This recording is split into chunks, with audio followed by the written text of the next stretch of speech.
Pasal apa? Mengganggu orang lain. Seorang mengadu habis satu daerah kena ikut. Ya. Jadi itulah keadaan kita pada hari ini tuan ni. Nak azan pun besok satu masa besok azan pun tak boleh keluar dah. Ya. Azan tak boleh keluar dalam. Ini. Di samping itu Abdullah bin Mas'ud adalah khadam Rasulullah sallallahu alaihi wasallam yang setia. Di mana saja Rasulullah sallallahu alaihi wasallam pergi, beliau tidak ketinggalan turut sama. Beliau tidak pernah berenggang dari Rasulullah sallallahu alaihi wasallam sama ada di rumah maupun di perjalanan. Dan beliau terkenal dalam kalangan sahabat sebagai seorang penyimpan rahsia Rasulullah sallallahu alaihi wasallam. Siapa dia? Abdullah bin Mas'ud. Beliau ini adalah orang yang kurus badannya, hitam warnanya, lagi pendek. Tetapi ini tidaklah menjadi kurang dan hina pribadinya, kerana beliau adalah lautan ilmu dan karung yang penuh tepu dengan pengetahuan. Demikian menurut pengakuan Sayyidina Umar bin Khattab sendiri kepada beliau. Pada suatu hari pernah para sahabat tertawa melihat kedua belah kakinya yang kurus. Rasulullah sallallahu alaihi wasallam pada saat itu juga berkata bahawa kaki Abdullah ibnu Mas'ud dalam timbangan lebih berat dari kaki dari bukit Uhud. Sebab itu tidak usahlah diketawakan kerana kurus kedua belah kakinya. Kerana yang menjadi ukuran ialah amalnya dan bukan kedua belah kakinya. Di sahabat tengok kaki Abdullah Mas'ud tadi kecil. Ya, dahlah kawan tu kurus, pendek pula, kaki kecil pula. Okey.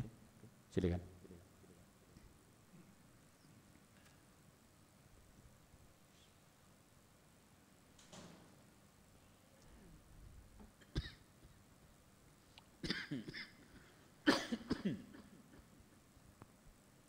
Bismillah. Allahu Akbar.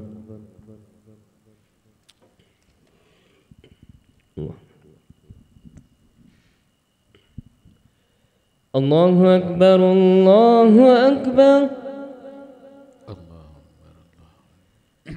Allahu Akbar.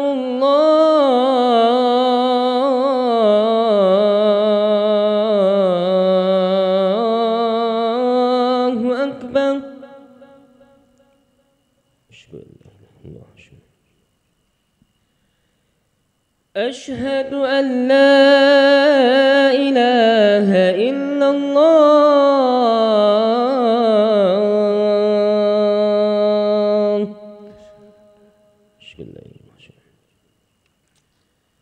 أشهد أن لا إله إلا الله.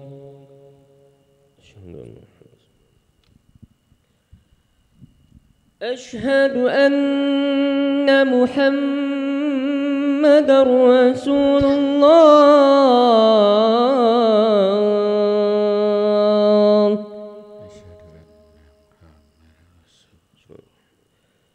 أشهد أن محمد رسول الله.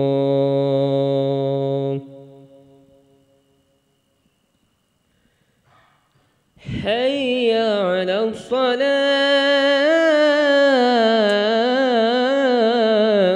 الصلاة. حي على الصلاة.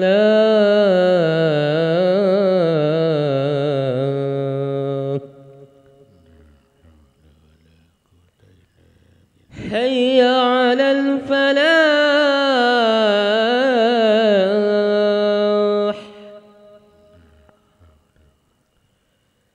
حي على الفلاح.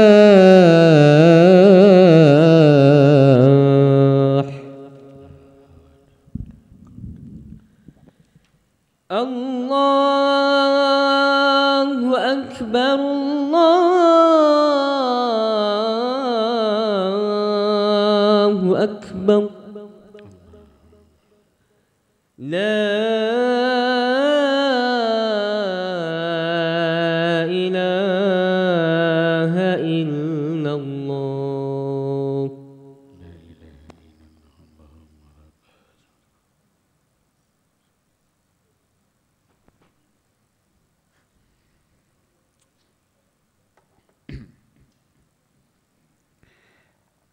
Sama sikit lagi mengenai hadis ni, ambil yang pertama. Perkara asal kejadian manusia dan kesudahan amalnya. Itu tajuk hadis tadi itu. Ya, perkara asal kejadian manusia dan kesudahan amalnya. Pertama, ciptaan manusia dengan berangsur-angsur. Tadi dia disebutkan pada hadis tersebut Rasulullah SAW menerangkan asal permulaan manusia dan ketentuan dirinya sebelum lahirnya supaya manusia mengerti asal dirinya yang dicipta dari tanah atau dari air mani yang berasal dari tanah. Ini ialah takrimullah linnas. Allah memuliakan manusia pada kejadian. Memuliakan manusia pada kejadian. Min maniyin, daripada air mani. Min ma'in dafik khuliqa min ma'in dafik, kamu dijadikan dari air yang memancar. Allah sebut ni. Ya, air yang memancar lah. Air yang hina lah, yang jenis namanya manusia tadi itu. Di mana kemuliaannya manusia ini yang dijadikannya berbeza dengan haiwan-haiwan yang lain. Itu kemuliaannya manusia, takrimul insan tadi itu. Kemuliaannya manusia, laqad karramna bani Adam tadi itu, fil barri wal bahri tadi. Allah Ta'ala memuliakan manusia tadi itu pada kejadiannya dulu. Dijadikan dua tangan yang boleh digunakan untuk kerja. Dijadikan kaki, boleh untuk berjalan. Segala pada badan manusia ini ialah kemuliaan Allah Ta'ala kepada manusia. Disediakan segala fasilitas kita tadi, dengan otak, dengan mata, dengan telinga, panca indera yang tak sama antara satu dengan yang lain panca indera kita ni tuan-tuan. Allah jadikan kita tadi berperingkat-peringkat, daripada air mani jadi segumpal darah, jadi kandungan ya. Kalau dulu tak boleh scan kan. Sekarang dah boleh scan. Saya beritahu dengan anak saya yang mengandung, tak payah scan-scan. Habis nak beli baju macam mana apa? Belilah, apa salahnya lah. Nak color pink ke, color blue ke, color apa ke. Dia kalau boleh biar keluar tu lelaki dah ready dengan baju biru. Keluar perempuan dah ready dengan baju pink. Dulu keluar 7 orang macam-macam warna, dia tak masalah. Ya tak? Tak ada scan masa dululah. Ya masa kita kan. Kata keluar lelaki perempuan, ada lelaki alhamdulillah. Keluar perempuan alhamdulillah. Itu je lah. Ya. Sekarang tak lelaki perempuan, lelaki lah. Kata scan perempuan, pasal lelaki pula dah. Ada soalan juga dah. Ya. Ini maknanya kita tadi tidak surprise kan, kata kalau tidak tak jadilah isu kan zaman Rasulullah bagaimana. Kalau anak lelaki macam mana, anak perempuan macam mana. Baik. Menurut hadis tersebut, manusia diciptakan dari air mani dengan cara berangsur-angsur sebagaimana katakan Rasulullah SAW tadi. Ya, disungguhnya kumpulan kejadian salah seorang kamu dalam perut ibunya selama 40 hari berupa air mani nutfah. Bahawa yang maksudkan dengan dikumpul di sini ialah dikumpulkan air mani lelaki dengan air mani perempuan, lalu terjadilah anak. Air mani lelaki perempuan bertemu jadi anak. Sebab tu orang Arab tuan-tuan, orang Arab dia tak bagi cium anak dia. Kalau kita cium anak dia, macam kita cium anak kita kan, dia tak bagi. Dia kata aib. Kenapa aib? Pasal cium air mandi mak bapak dia. Itu pula dia punya faham dia tu. Sedangkan cium kanak-kanak ni tuan-tuan, sebahagian daripada bau harumnya surga. Cium kanak-kanak ni, cium sampai merah hidung kita kan, merah pipi di hidung kita cium ni, tak puas apa tu cium kan. Siapa yang puas cium budak-budak? Selagi tak menangis dia tu kan, dikerjakan. Penyih lagi. Biar dah menangis, alhamdulillah lega dah aku dapat dia menangis. Buka mulut lagi, cium dalam mulut pula lagi. Baru menyusu mak dia kan, ambil cium dalam mulut dia. Itu sebahagian dari bau harumnya surga tadi ada pada kanak-kanak. Dan sebahagian daripada nikmatnya surga ialah bila persetubuhan suami isteri. Ya tuan ya. Jadi kita rasa macam mana ni? Jadi bila kita kanak-kanak kita cium dia rasa macam mana? Dia tak puas-puas. Cuba cium mak kanak-kanak tu jadi macam mana? Mulut dia ke apa kan? Dengan tak gosok gigi lagi dah cium. Tapi kalau kanak-kanak kita tak gosok gigi pun dia, bangun tidur pun dia, ya, kita boleh cium dia. Itu kanak-kanak. Ya, man la yarham la yurhab. Rasulullah kata siapa yang tak kasih kepada anak, dia tidak dikasihi. Rasulullah dia doakan kepada orang yang ada cucu ada anak kan. Apa dia kata?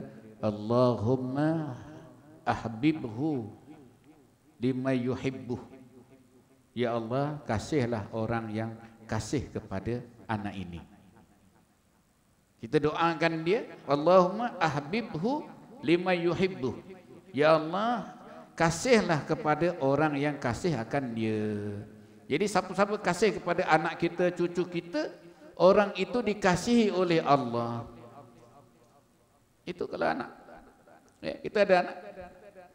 Jangan pakai tengok je kan. Kita kata ya Allah, mudah-mudahan orang yang sayang dengan cucu aku ni dia disayangi oleh Allah. Ya Allah, sayangilah orang yang sayang kepada cucu. Itu doa dia. Ya tuan ya. Baik. Dalam kejadian manusia tadi, akhirnya pada masa peralihan masa yang ketiga, darah berangsur menjadi seketul daging tadi, disebutkan oleh Allah Ta'ala, huwallazi yusawwirukum fil arhami kaifa yasha. Ia membentuk kamu di dalam rahim menurut bagaimana yang ia kehendaki. Ini nak kena ingat ni. Ia kehendaki siapa dia tadi itu? Allah kehendak. Allah nak jadikan lelaki ke perempuan ke, tinggi, besar, kecil, rendah dan sebagainya, Allah nak. Sebab itu saya pesan ya kepada mana-mana yang kerusuh praperkahwinan, bila tahu dah kahwin besok dapat isteri mengandung, jangan berhenti sembahyang solat sunat hajat. Malam Jumaat ke, malam Isnin ke, malam apa lepas Isyak, Allahu Akbar 2 rakaat sembahyang sunat hajat. Minta supaya anak dalam kandungan isteri kita tadi tidak terjadi yang tidak diingini. Down syndrome, jantung, apa lagi tuan-tuan? Berbagai-bagai akan terjadi kerana Allah sendiri yang menjadikannya kaifa yasha. Bukan sekadar nak baca surah Yusuf aja bagi cantik tuan-tuan. Surah Yusuf tu betul lah. Bacalah surah Yusuf. Baca surah Maryam untuk bagi mudah bersalin pun dia juga. Tetapi jangan lupa minta kepada Allah Ta'ala, ya Allah, jangan jadikan anakku ya Allah, cucu aku ya Allah, ya, yang tidak diingini kehadirannya, ya, keluar nanti ni macam-macam boleh jadi, ya, boleh cacat macam-macam, boleh sempurna macam-macam. Jadi sembahyang sunat hajat. Tahu je isteri mengandung, jangan berhenti sembahyang sunat hajat. Minta dengan Allah Ta'ala yang menjadikan anak dalam kandungan isteri kita. Kita kan boleh campur tangan. Kita mana boleh masuk dalam perut isteri kita tu, masuk picit-picit hidungnya bagi mancung sikit ni. Tak boleh. Nak tukar warna biru, warna hijau, warna hitam tak boleh. Kita segala-galanya ialah di bawah kuasa Allah Ta'ala. Nak jadi apa pun jadilah. Tetapi harus ingat, jangan kita menzalimi makhluk Allah Ta'ala. Ya, harus ingat. Memberi kesan kepada doanya yang dizalimi tadi itu. Terutamanya binatang. Begitu juga dengan orang sekalipun. Itu kena ingat. Sama kita sembahyang hajat juga, tapi jangan ada di hati kita tindakan kita yang memberi kesan kepada kandungan di dalam isteri kita tadi, tuan-tuan. Ya, sebab itulah kalau kita pergi ke ward hospital kan, kanak-kanak yang 2 bulan, yang 3 bulan, yang 5 bulan dia buat operasi jantung dah. Ada yang seorang tu berjalan dengan tong gas. Kesian, menangis saya boleh tengok. Ya, berjalan bawa tong gas. Letak macam kerusi apa kereta sorong tu. Tengok disukup dengan tu lah. Tanya mak dia, Masya Allah, sabarnya. Ya. Betapa terharunya. Ya. Di mana nak disalahkan? Nak salahkan siapa tuan-tuan? Tak disalahkan siapa-siapa. Inilah qada dan qadar Allah Ta'ala. Apabila kita faham, huwallazi yusawwirukum fil arham kaifa yasha. Dan satu lagi ayat disebutkan di sini yang akhirnya, ya ayuhan nasu in kuntum fi raibim minal ba's fa inna khalaqnakum min turabin summa min nutfatin summa min alaqah summa min mudghah mukhallaqatin wa ghairi mukhallaqah.